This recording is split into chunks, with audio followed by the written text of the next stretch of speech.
Welcome to Conversations with a Wounded Healer. I'm your host, Sarah Bueno. I'm a psychotherapist, teacher, consultant, and most importantly, a wounded healer, living and working in Chicago, Illinois. And I'm your host, Anne Remy. I'm a counseling psychotherapist, yoga teacher, and trauma specialist living in Brighton, UK.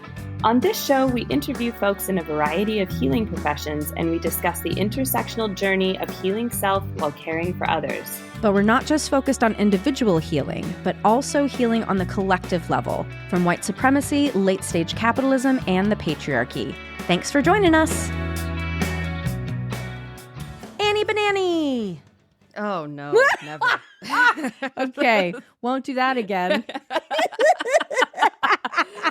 No. It's just only my grandpa was allowed to call me Annie, and Funny. He's dead. So that's how that turned out. Annie is not for me. Oh. Such a strong reaction. I know. I love it. And everyone heard it live. Welcome to Conversations with a Wounded Healer, everyone. Welcome. Hello. This is not Annie. It is Anne. Thank you for that clarification. Fun fact, my partner put me in his phone as Annie to piss me off, and then sends my contact to people, but it sends as Annie. So I've had to correct people quite a lot. So Oh my gosh. It's a thing. That's silliness. No shade to the Annies out there. Right. Just not. Yeah, That's just that's not not my you. name. That's not for me. I love it. That's not my name. That's not my name. They call me. my name. I can't remember the words that the names. Anyway, we're digressing. Where do we go first? I think first I should talk about my session with John. Yeah. Yeah. So listeners, if you were listening to the previous episode, you just heard John Gasienica, and Anne and I talk with him, and my mind was blown, and he was like, oh, I'll do a session with you. And finally, after my voice got better, sadly, my back pain came back. So I reached out to him. We had a session yesterday. Holy shit, Anne. It was probably like 20 minutes in, and I didn't I have kind of realized basically all of my muscles are tense all of the time. Every person who puts hands on my body, my chiropractor, massage therapist, my acupuncturist, everyone is like, you are hard as a rock. And within 20 minutes of conversation with John, we weren't even really doing the pain reprocessing stuff yet, other than he was just sort of like checking in with what might have been causing the pain. My legs released. I have never felt, and I'm trying to like create space for it to open right now and happen again, but it's not. Like, I just need to like keep him in my pocket and listen to him all the time. But yeah, my legs released, which then let my back release. So the back pain went away. It totally went away. And I was like blown away by the whole thing. And what's wild, and I think really helpful realization is, so we were sort of talking about like what may have caused it, and he was asking sort of when things got worse, and I was like, oh, it was April. And in my head this whole time I'm like, oh, this is all, childhood trauma, being resurfacing in my body. Turns out a lot of it has to do with selling my business. And yeah, I believe that. Right? All of the stuff leading up to it. And so it was a lot about recognizing all of the holding that I've been doing for the practice for 10 years. And then now letting go of that, but my body not responding to being safe and being okay, and instead clenching. It's magic. It really is. Oh, I'm so happy you had that experience. And it just makes me even more excited. I'm doing his training in January. And I'm extra excited. Yeah. I recently, when we're recording this, finished my EMDR certification. And there's a lot of similarities. Like there's a lot of overlapping in the way that EMDR can work with chronic pain. And I had a very similar experience in my EMDR training, receiving EMDR and feeling my whole body release as well. And so I'm really curious to learn about the overlaps and to learn from John.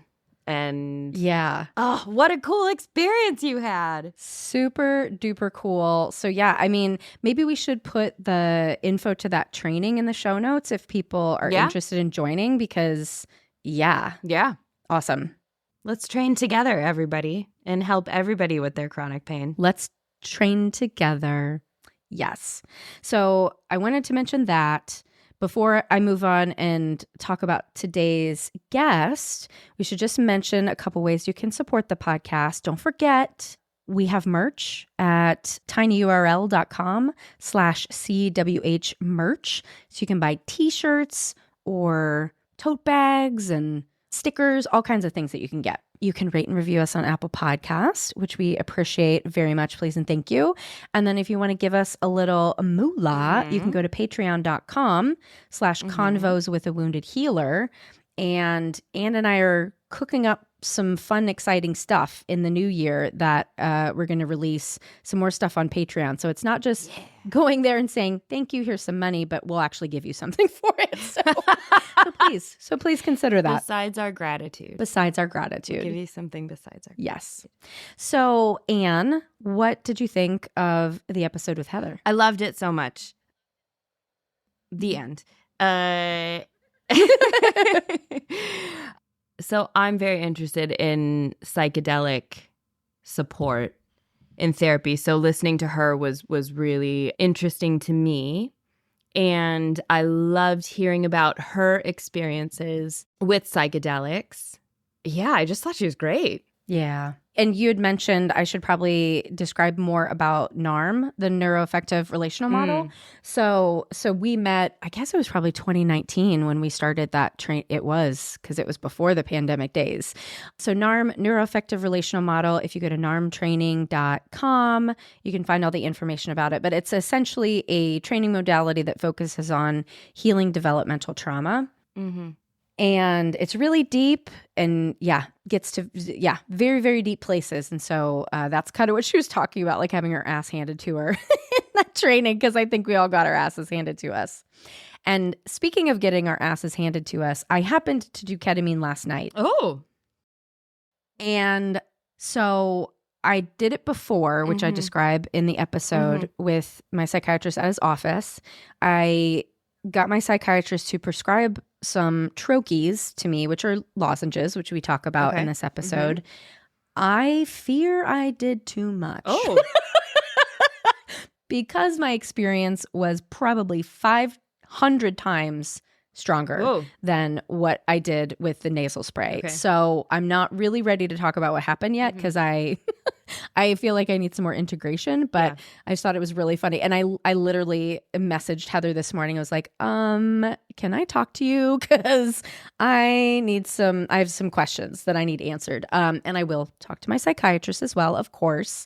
But that was my first time with troches. And Rich's favorite quote, I'll leave you with this. Rich's favorite quote from something that I said while I was under the influence was, he said, you took a deep breath and went, I can breathe like a horse. And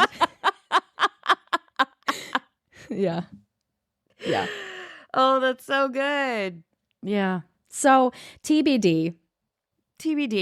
So as you guys were talking about your experiences, so earlier this year, and I couldn't even tell you what month it was, but sometime this calendar year, I had a guided mushroom journey.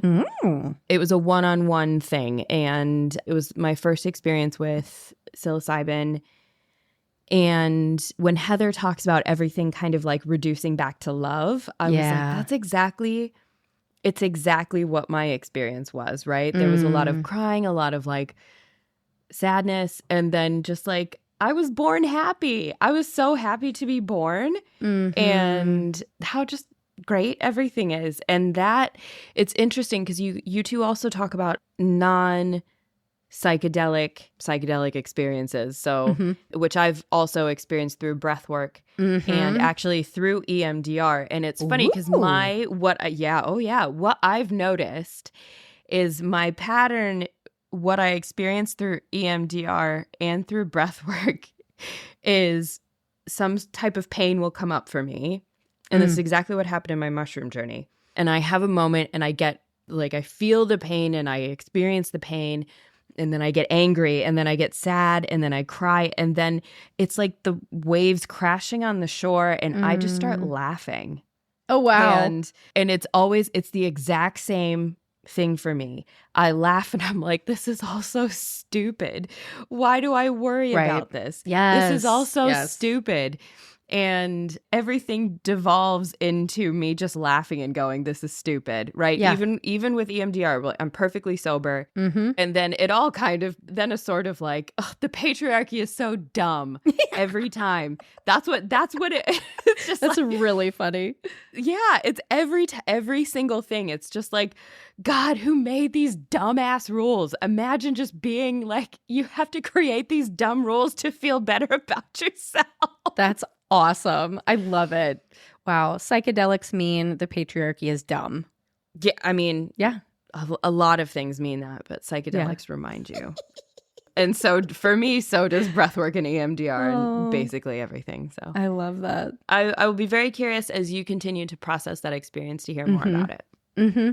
Yeah. Sarah Suzuki, my BFF, she has a ton of psychedelic experience and also she's only done intravenous ketamine, I think. So I called her this morning and I was like, I need to integrate this trip. And she was basically like, it sounds like you were used to the wave pools of Ohio, but then you ended up in the ocean in Hawaii. And I was like, yeah, it's sort of like I packed for a different trip. Uh-huh. Okay. Yeah. So I need more time to be with the experience before. Yeah. Because it did not go, everything is love. But I had a great time and I laughed and I breathed like a horse. So Hey. Hay is for horses. So well done. And with that, let's introduce today's guest.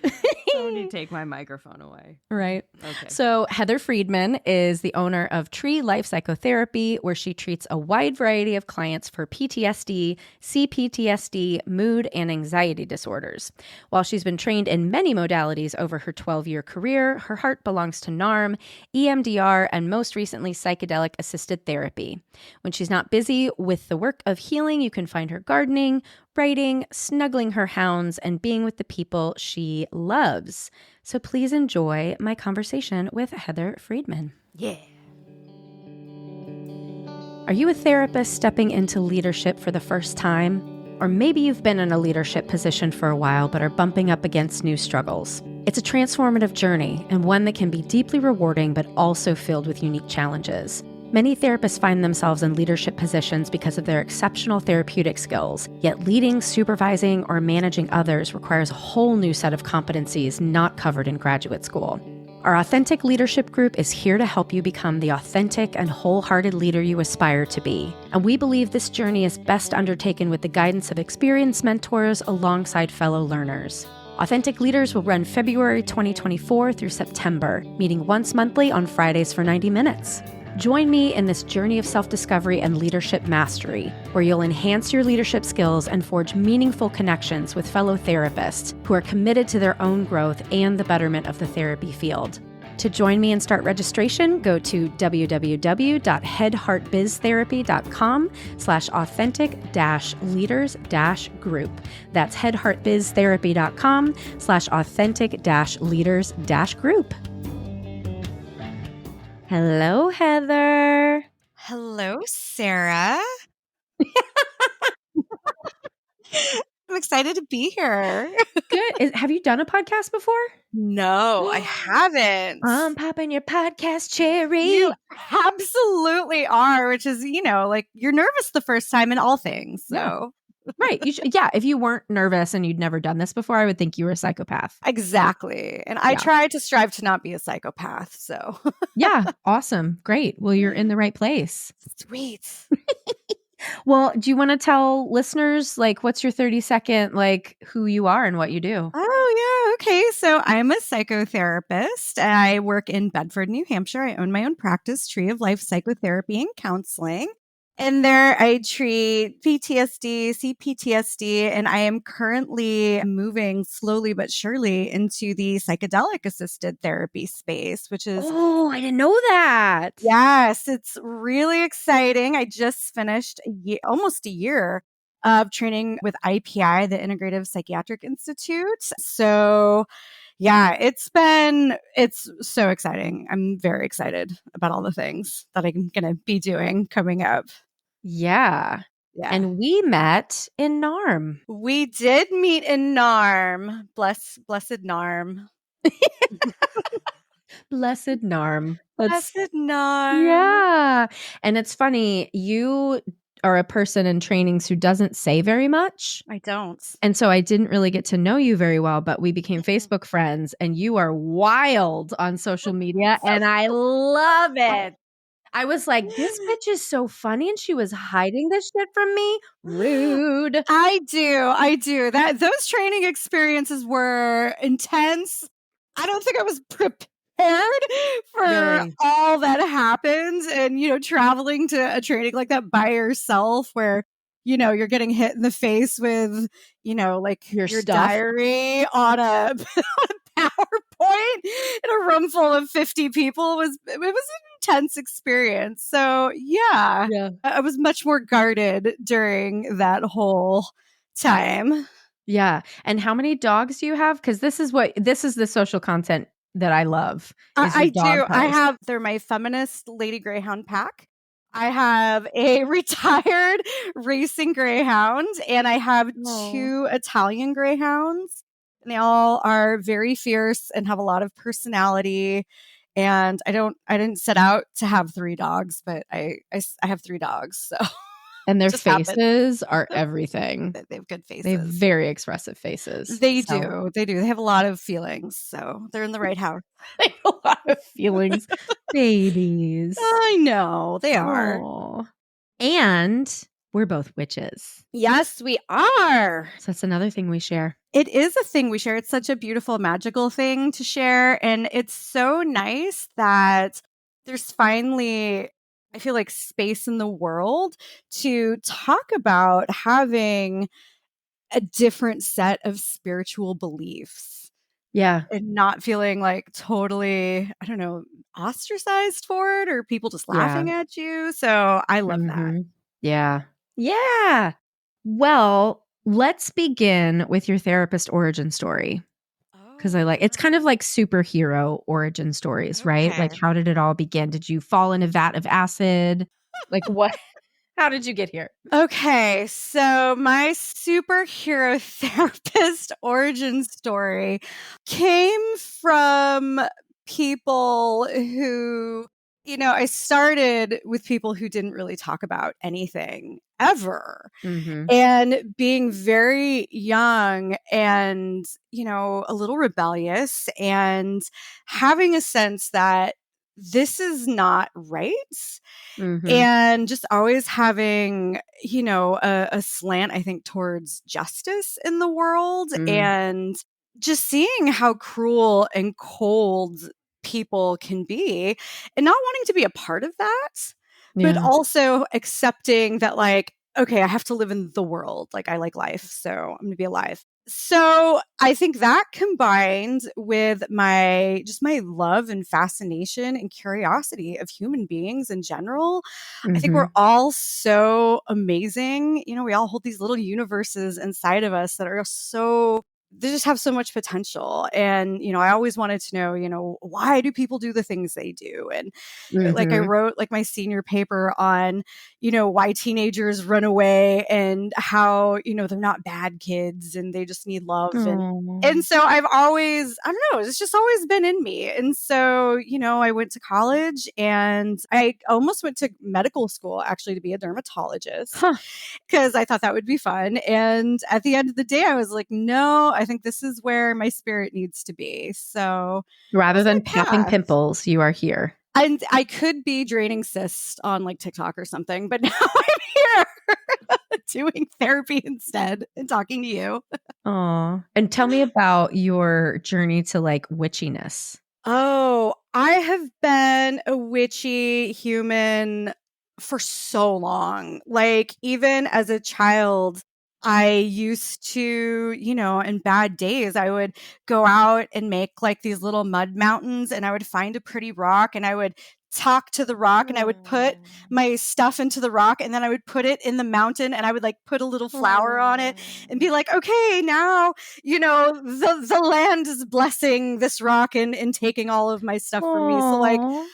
I don't know. It's always just been very like instinctual in me. And I just feel very like drawn and very strongly connected to nature. Mm. And I feel like that's, being witchy is just a path into that. Yeah, yeah.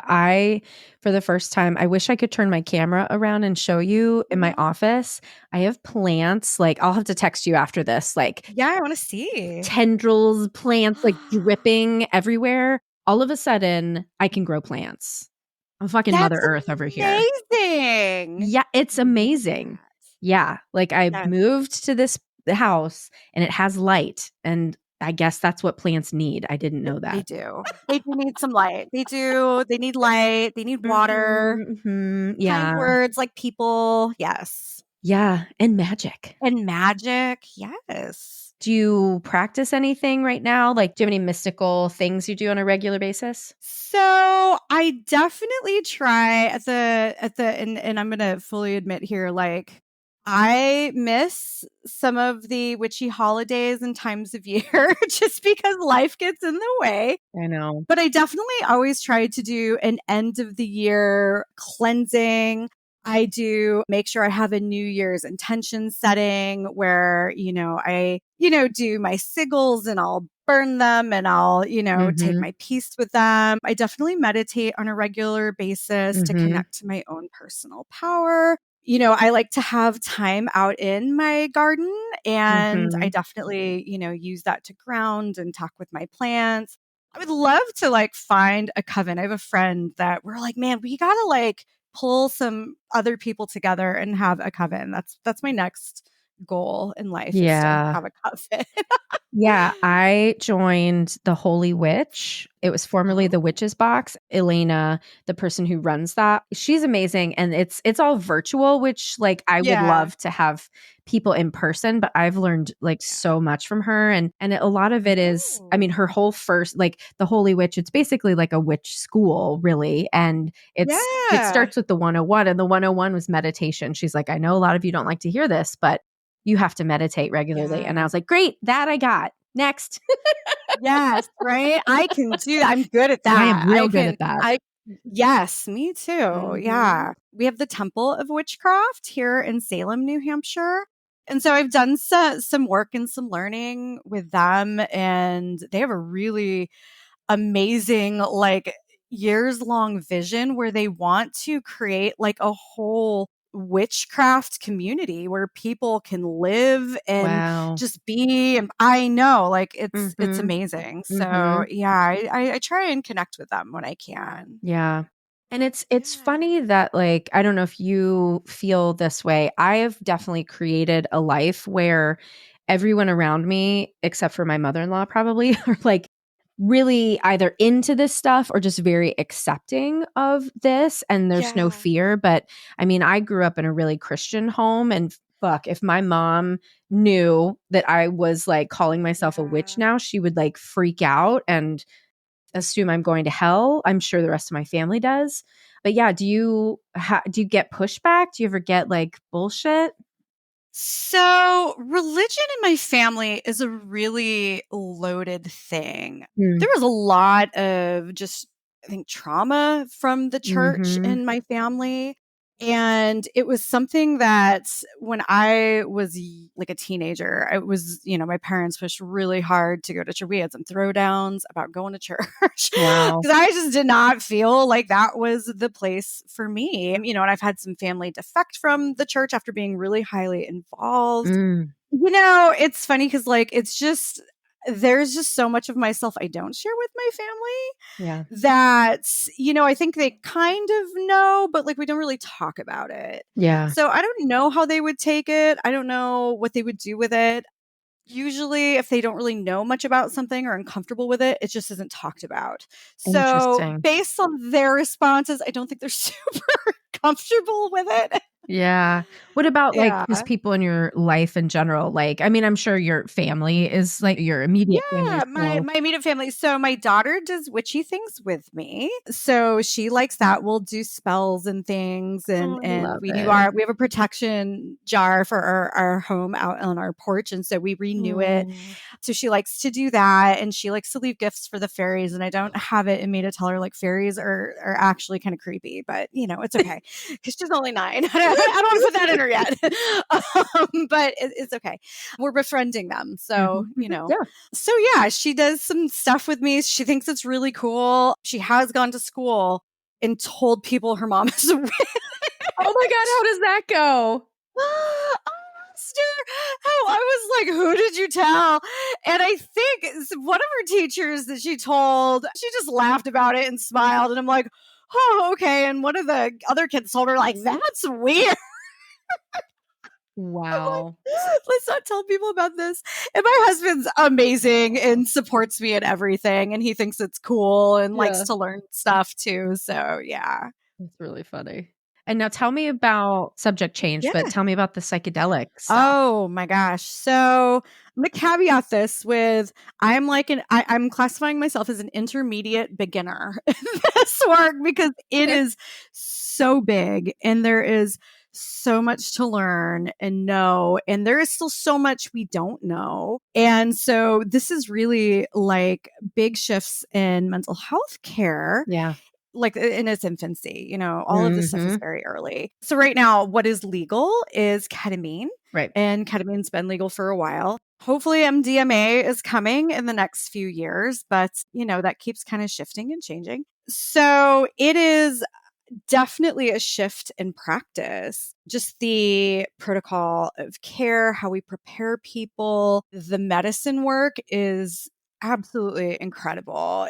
It adds a whole other layer of connection, Mhm. vulnerability. The power of the therapy relationship in those spaces is everything, to be with somebody where they are experiencing such lower defenses and really deeply Yeah. connecting to themselves, often for the first time in really profound ways. I mean, that can be terrifying. Mhm. It can be beautiful. It can be, I mean, it's everything. So I'm really energized by it and what's happening, but it's a big undertaking. Well, tell me about because you've had to do it in order to be trained in it. So Yes. tell us about some of your experiences. So, my most recent experience was on my IPI retreat, and we And did tell people what IPI is. IPI is the Integrated Psychiatric Institute, and they are providing training of all kinds to therapists and medical providers who are looking to break into the field. Part of our training was going on a retreat where we did long medicine sessions. We observed, we sat, we held space, and we also got to experience how to explain the experience. Yeah. Yeah. I went in never having had any experiences with ketamine at all in any way. And it was so profound and beautiful. I really, Mhm. kind of buttered myself up to just lean into the surrender and just see what happens. Yeah. And what unfolded for me was this really beautiful internal experience where I was able to differentiate myself from, Mm. people in my family and smothering attachment figures and things like that in this Mm. very spiritual way. And it kind of, bringing in my witchiness, I turned into the earth and Mm. the ocean turned into my mother. And, the earth and the ocean are, together, Wow. but also very separate. And Wow. we were able to come together and for that sense of that ocean mother to, nurture me. And then we separated in a really loving and compassionate way. Wow. And she took away from me these things that, I had been, really struggling to hold on to. Mm. So it was a pretty like incredible experience. And I don't know how I would have ever gotten there without doing something like that. Mm-hmm. And I think it just speaks to like what we're missing in our work, Mm-hmm. what we haven't had, which is the ability to really help people get to their hearts. And I know like in NARM, that's what we're always trying to do. We're trying to get people to their Except hearts. we're not trying because we don't try. We don't, God, that's right. We don't I'll effort be in Brad the for NARM. you. That's right. We don't try. We invite. Mm-hmm. This is like getting to your heart in Mhm. such a Yeah. amazingly powerful way. Yeah. I did ketamine, right?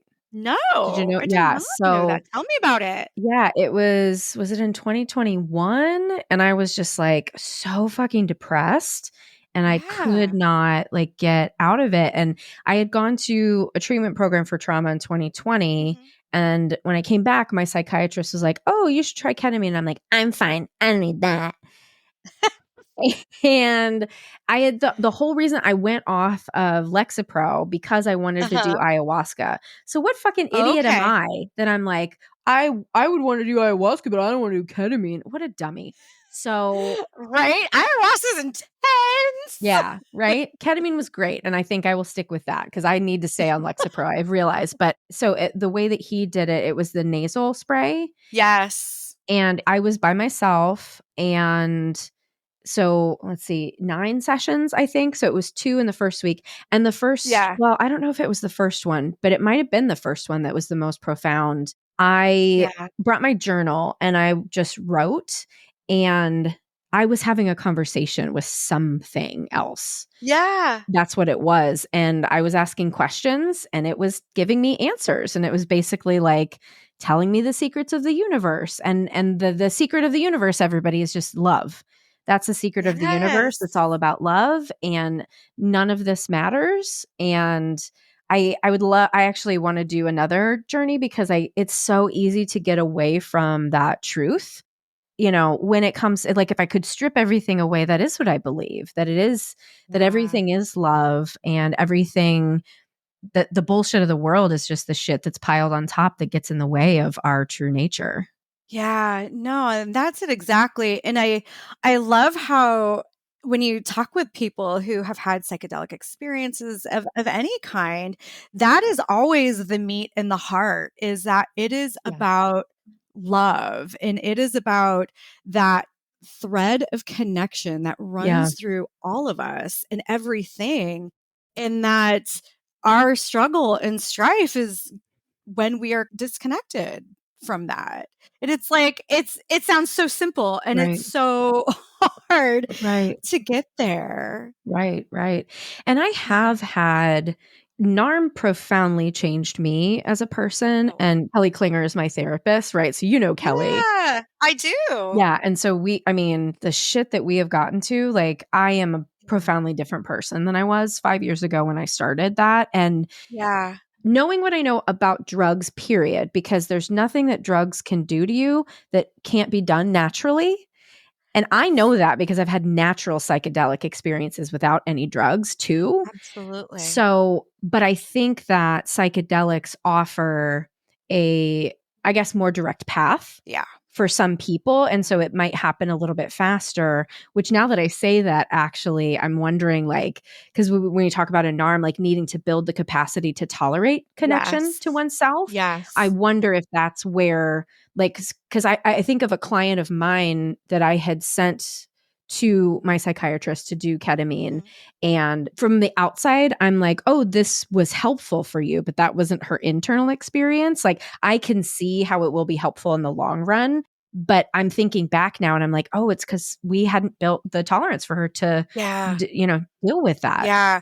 I really think NARM is such an amazing preparation for Yeah. this work. Like right now, I'm just starting to offer this to my clients before I kind of put it out in the world and take on new people.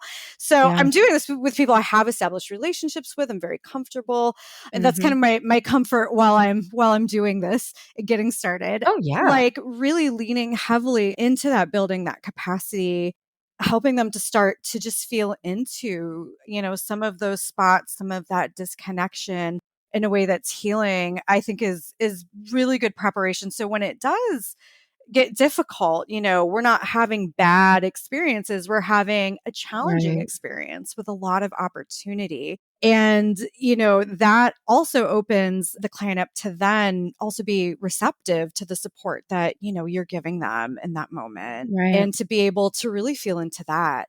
It reminds me of if I can keep going. Yeah, One please. of the parts of my own ketamine experience, I have a family member who currently has cancer.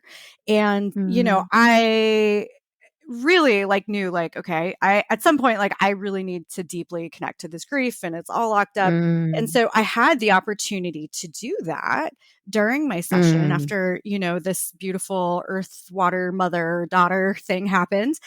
And it Mm. was interesting because I had eye shades on and, headphones with the music. So I couldn't see anybody. I didn't know who was in the room. I had a therapist and an observer sitter. And I was in this space and I, was working through my stuff. I'm in my groove. I'm crying. I don't know what I'm saying, but I'm saying things. And I Mm. had this sense that I saw this light kind of come into my Mm. vision behind my closed eyes, Mhm. and everything soothed and calmed down. And I found out after that one of the assistants for our retreat training weekend came in and saw that I was having, a challenging experience. And then my observer, who was also really deeply connecting to what I was going through, was also crying. So she came in and just started to meditate and held space. And it was the same time when I saw that light and felt that calming was when she came in Wow. and held that space. I just thought that Mm. was I thought that was so incredible. Yeah, that's magical. It absolutely is magic. We are magic. Yeah. We are medicine for each other. And Mhm. Mhm. yeah, it's just so beautiful. It's amazing to be Yeah. a part of. Yeah, yeah. It's funny because I am so drawn to it personally, but I have no desire to do it in sessions. I think Yeah. I don't know. I yeah, I don't know. I'll just send them to you. I'll send my people to you and do these journeys You myself. know, you can. I mean, obviously, doing your own work in this is really important. I will continue. Mhm. I'm contemplating, there's an ayahuasca church here in New Hampshire. I'm contemplating doing a retreat with them. Also, I'm I Mhm. don't know if I want to give up Zoloft, but we'll see. We'll see. I know. I'm That's the thing. I've learned now I just yeah. can't get off of it. Yeah, I'm kind of grappling with that, but there's other Mhm. opportunities. You can go on mushroom retreats, Yeah. but You gotta keep me posted about retreats and stuff. I would love to go with you on ooh, one. okay, absolutely. I would love to have a mushroom retreat buddy, so I'll let you know. Yes. Yeah. Yes. I started microdosing. Oh, how's that going? Yeah. I haven't noticed a difference. Okay. So, I don't know, and it's funny because it's a company and I don't think I should say out loud what the company, because it's I know. is it legal? Is it? I don't I know. know. I don't I know. know. But It's one of my weird. old supervisors who is she's just very a very careful person, so I knew when she said she was doing it and recommended it that it was legit and really good. Oh, But I okay. feel I don't know that I'm noticing anything, and I'm bummed because I wanted, yeah, of course, Yeah. I want a profound spiritual experience every time I do Right? anything. But that's a real part of psychedelics, either in therapy or for your own personal exploration, that there can be a lot of disappointment that goes along with it. Yeah, yeah. Will Absolutely. you tell people what sessions look like the logistics of it? Yeah. So for ketamine work, and I'm just going to speak to ketamine work because that's what's legal. And Yep. so MDMA, mushrooms, or psilocybin, they're all different. So what you have is an intake with the therapist to screen for appropriateness for fit. So, we don't obviously take people in active psychosis. We don't want to take people with a history of psychosis.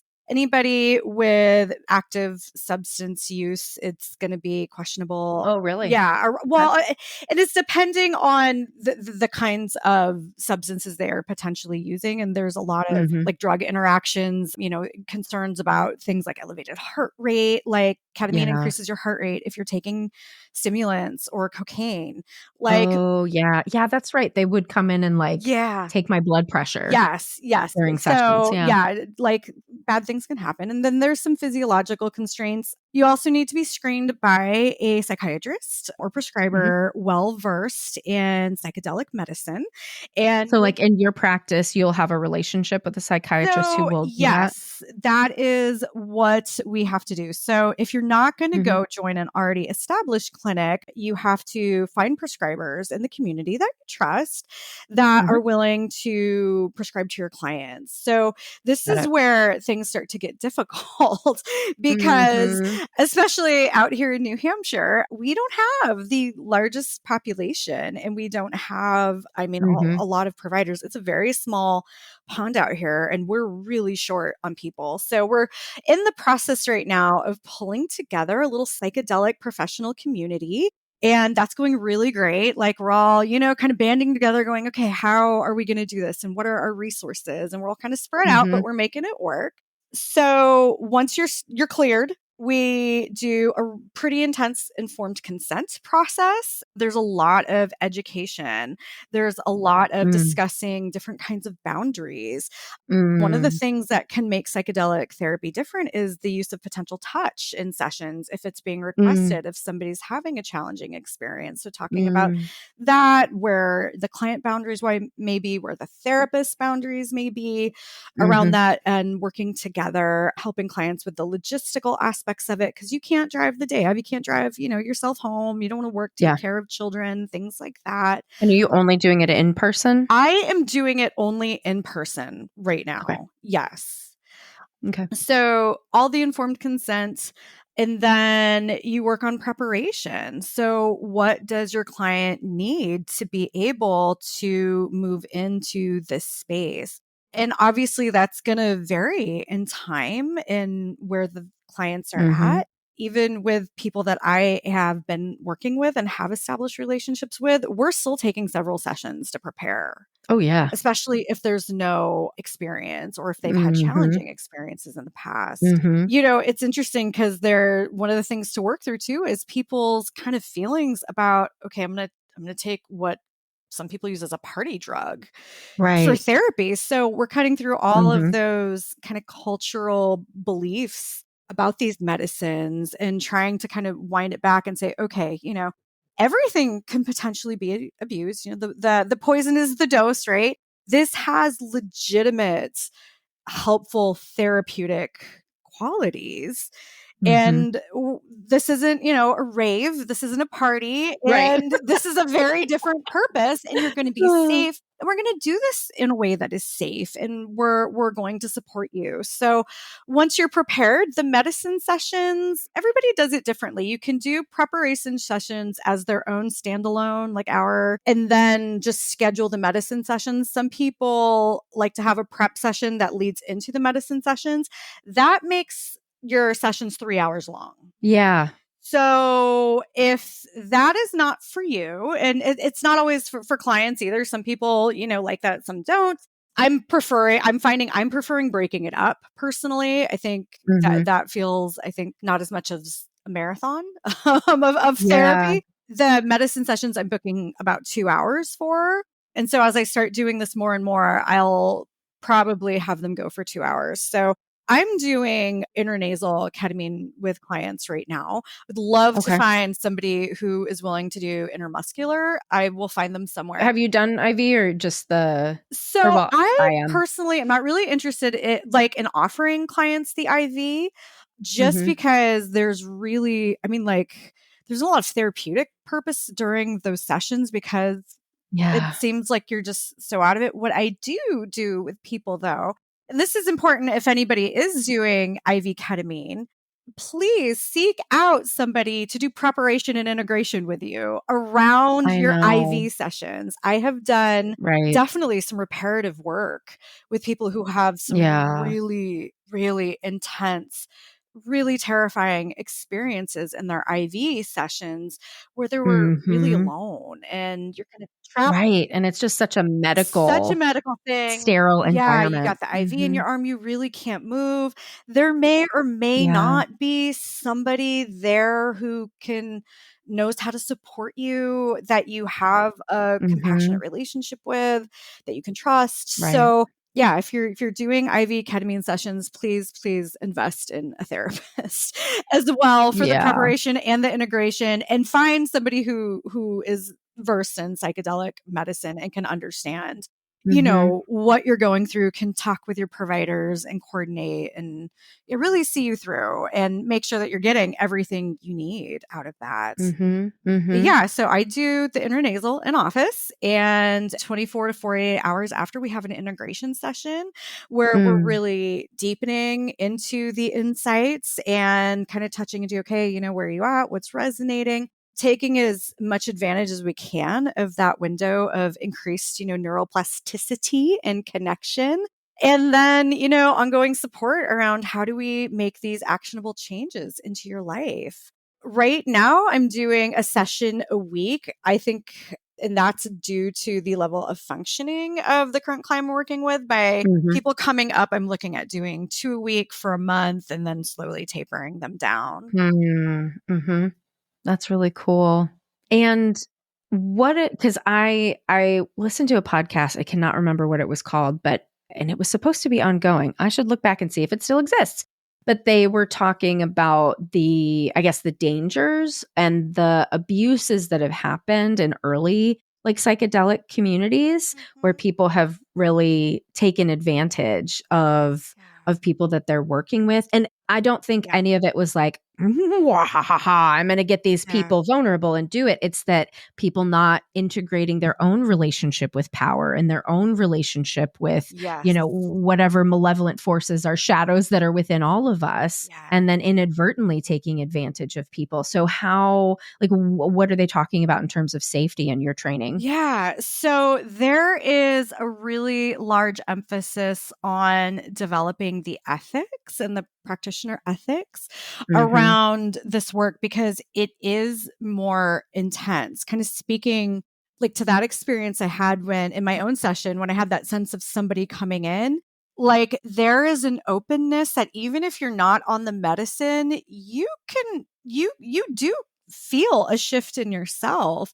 And so really, really honoring the position that you are having people be in Yeah. and holding the sacredness of, I think, the work that you do and the power, like you said, that you do have. It definitely increases the power differential Yeah. because you are in a very vulnerable, more open, suggestible state when you're on psychedelics. Mm-hmm. Obviously, self-care, doing your own work is, I mean, like it's absolutely a must. Seeking out clinical supervision, it's in private practice, you can kind of be an island unto yourself, and you're going to get into trouble if you are an island unto yourself in this Mm-hmm. work. Mm-hmm. Like there is so much potential for things to potentially go south. Yeah. So, really holding strong to, we're sort of weed whacking up a mountain in doing this work and trying to move it ahead. Mm-hmm. And we have to hold the front lines of the ethics in this. It Yeah. is a must because if we don't, all of this is going to go away. And Mm-hmm. the fact is that this is really helping people in profound ways when other things have not. Mm-hmm. So it's a lot of responsibility, but it's also, I think, such a privilege to be in the front lines of, something that has the potential to be so transformative Yeah. for us. Yeah. Yeah. Yeah, and I mean it's something that was happening before you and I were even born, Yeah. and then, thanks Nixon for the war on drugs and kind of Yes. putting the kibosh on all of the, well, not all of it. Like MAPS has been around for a long time. What is it? Yeah. Multidisciplinary Association for Psychedelic Studies. Is that what it stands for? Yes, I believe so. Yeah. Yeah. So they've been like championing this for a really long time. They have been working for so long and so hard. Like, man, bless Rick Doblin and his work and his perseverance in this and the belief and, Yeah. this to really understand like the place that everybody doing this work is coming from is, early studies around this that were being, FDA approved and given the go aheads were all around helping people facing terminal illness and death. Yeah.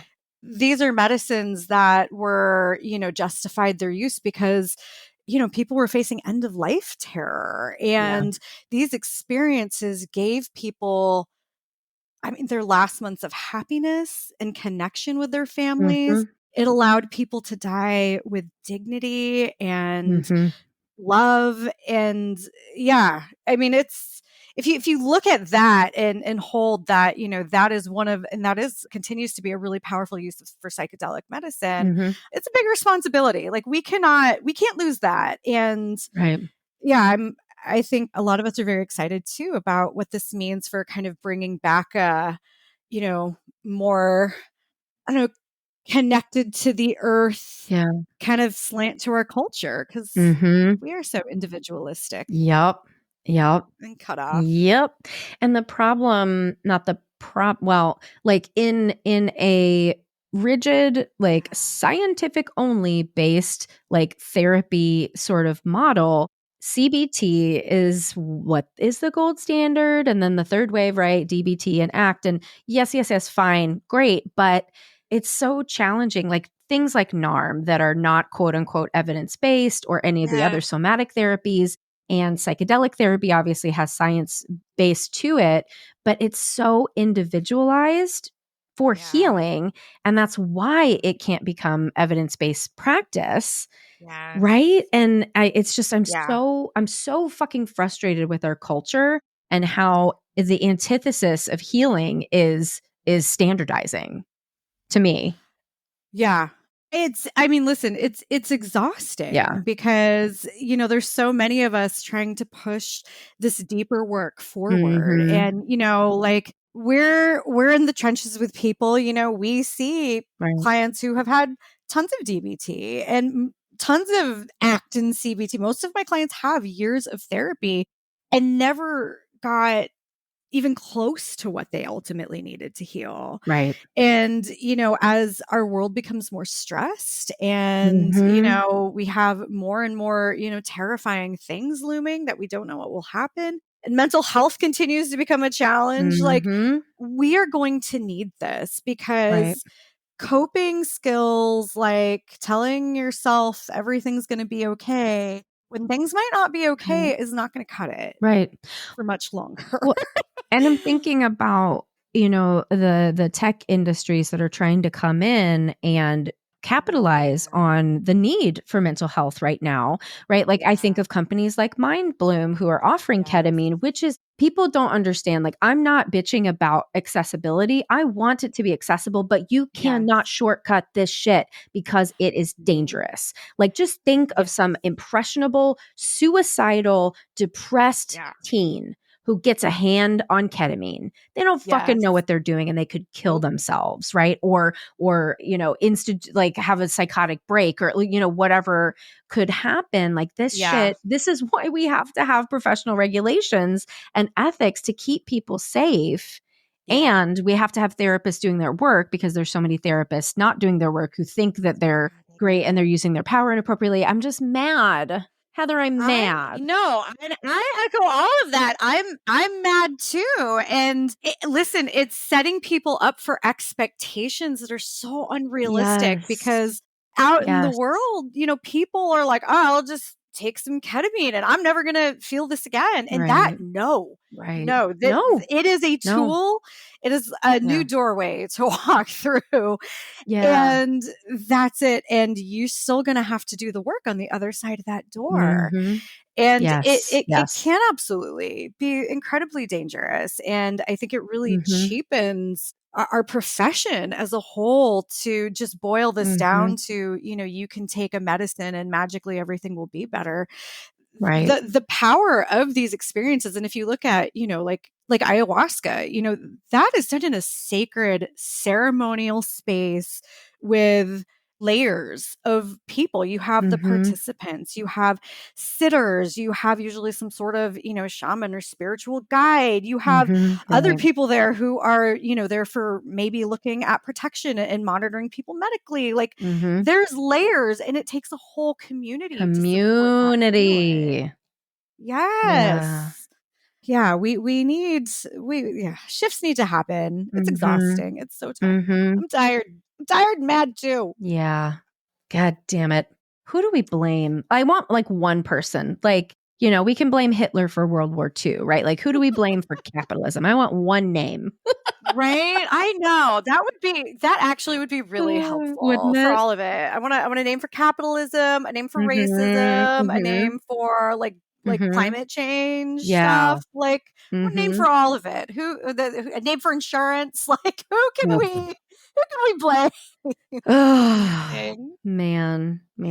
But it does, speaking of community, it heartens me to meet people like you and other people who are doing the work. I don't want to say that there's a right and a wrong way, but I think when we're leading with our own, wounded healer parts, that's a better way than leading with our brains who think they know everything. I absolutely think so. And that is the missing piece, I think, in so much therapy training and experience is that how do you use yourself? Because we are our most powerful tools. Our presence is everything. Yeah. Well, speaking of that, how do you like the term healer as applied to what you do? If you had asked me this like 5-6 years ago, I'd have been like, ew, I'm not a healer. But now, as I fully embrace and connect to my beautiful, wooey internal self, I think I'm absolutely a healer. I like that term. Yeah. I think it's empowering. I think it speaks to the power of the work we do. And I don't try to take that in as like I am magically doing something to people, but I'm a part of people's healing and I help people facilitate those experiences. And I hold that for them. So I like that.